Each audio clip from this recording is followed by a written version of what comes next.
ஒவ்வொரு விரதத்திற்கு பின்னாடியும் ஒரு புராண கதை இருக்கும். அதே மாதிரி இந்த கந்த சஷ்டி விரதத்திற்கு பின்னாடி ஒரு புராண கதை இருக்கு. அது என்ன கதை உங்களுக்கு தெரியுமா? சூரபத்மன் அவன் அரக்க குலத்தை சேர்ந்தவன். ஆனாலும் அவன் தீவிர சிவபக்தன். சிவனை நோக்கி பயங்கரமான தவம் இருந்தான். அவனுடைய தவத்தை மிஞ்சின சிவபெருமான் அவனுக்கு முன்னாடி தோன்றி, உனக்கு என்ன வரம் வேண்டும் என்று சொல் என கேட்டார். சூரபத்மன் ஒரு அருமையான வரம் கேட்கிறான். அது என்னவென்றால், இந்த உலகத்தையே நான் ஆளணும், எனக்கு மரணமே வரக்கூடாது அப்படின்னு சொல்லிட்டு வரம் கேட்கிறான். அதற்கு சிவபெருமான், மனிதனாய் பிறந்த எல்லோருமே ஒரு நாள் இருந்துதான் ஆகணும், அதனால் வேறு வரம் கேளு என்று கூறினார். உடனே சூரபத்மன், அப்படின்னா கருவறையில் பிறக்காத ஒருவனால் மட்டும்தான் என்னை கொல்ல முடியும், இந்த வரத்தை நீங்கள் எனக்கு கொடுங்க. சிவபெருமான் அப்படியே ஆகட்டும் என்றார். சூரபத்மன் ஆட்டம் ஆரம்பித்தது. தேவர்களை, மக்களை எல்லோரையுமே வந்து பயங்கரமாய் கொடுமைப்படுத்தினான். அவனுடைய கொடுமையை தாங்க முடியாத தேவர்கள் சிவபெருமான் கிட்ட போய் முறையிட்டனர், எங்களை சூரபத்மனிடமிருந்து காப்பாற்றுங்கள் என்று சொல்லி.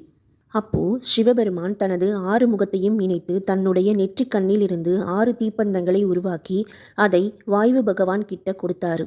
வாயு பகவான் அதை எடுத்து சரவண பொய்கையில் 608 அடுக்கு தாமரை மலரில் விட்டார். அந்த தீப்பொறியானது 6 அழகிய குழந்தையாக மாறியது. அவர்களை 6 கார்த்திகை பெண்கள் வளர்த்தனர். குறிப்பிட்ட காலத்துக்கு அப்புறம் பார்வதி தேவி அந்த 6 குழந்தைகளையும் ஒன்றிணைத்து ஓர் உடல் 6 முகம் 12 கைகளாக இணைத்து 6 முகமான முருகப்பெருமானை உருவாக்கினார் பார்வதி தேவி. இதற்கு அப்புறம்தான் முருகப்பெருமான் தன்னுடைய படை சேனைகளோடு போய் 6 நாள் போரிட்டு முதல் 5 நாள் நரகாசுரன் சிங்கமுகன் அந்த அரக்கர் குலத்தையே அழித்தார். 6வது நாள் கடுமையான விரதம் இருந்து சூரபத்மனையும் அழித்தார். தேவர்களுக்கு விடுதலை வாங்கி கொடுத்த முருகப்பெருமானுக்கு ஏதாவது பரிசு கொடுக்க நினைத்தார் இந்திரன். அப்பதான் தன்னுடைய மகளான தேவயானியை முருகப்பெருமானுக்கு திருமணம் செய்து கொடுத்தார்.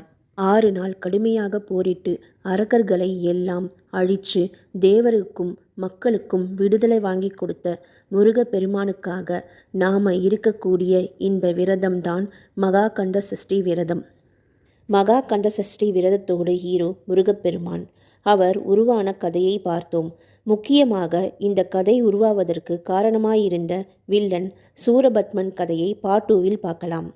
இந்த கதை பிடித்திருந்தால் ஒரு லைக் போடுங்கள். நன்றி, வணக்கம்.